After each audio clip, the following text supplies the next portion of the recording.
কাছে আচ্ছা বেসবো কার কাছে? আরে কার কাছে বেচবো? আমার ভাই আলেম আছে না, হের কাছে বেচবো। আলেমের কাছে? হ্যাঁ। আচ্ছা, ফোন দেই। এই আলেম, আমি চাচা কও। এই তুই বলে লাল মুরগি কিনিস আফ্রিকার? হ্যাঁ। এই আমার কাছে 2-3টা আছে বুঝছিস, এখন কত রে দাম দিবি ক? তুমি কও কত করে নিবা? 8 লাখ করে দিবি এক একটা। 8 লাখ না 6 লাখ দিব না, 5 লাখ টাকা বেশি, 1 লাখ টাকা আমার লাভ। কি দিবা? আচ্ছা ঠিক আছে, আমি একটা নিয়ে আইতেছি, তুই টাকা নিয়ে আয়। হ্যাঁ, আচ্ছা আচ্ছা, টাকা রেডি আছে, তুমি নিয়ে বাসার সামনে আসো।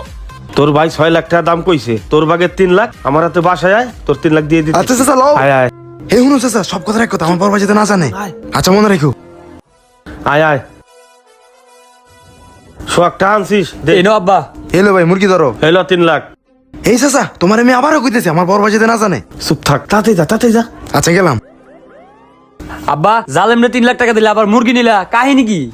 আরে বলো তুই আফ্রিকার মুরগি 8 লাখ টাকা দাম, সিললেস নে বেশি, চল। আফ্রিকান মুরগি 8 লাখ টাকা দাম। আব্বা রং উঠে কে? কি করছিস তুই?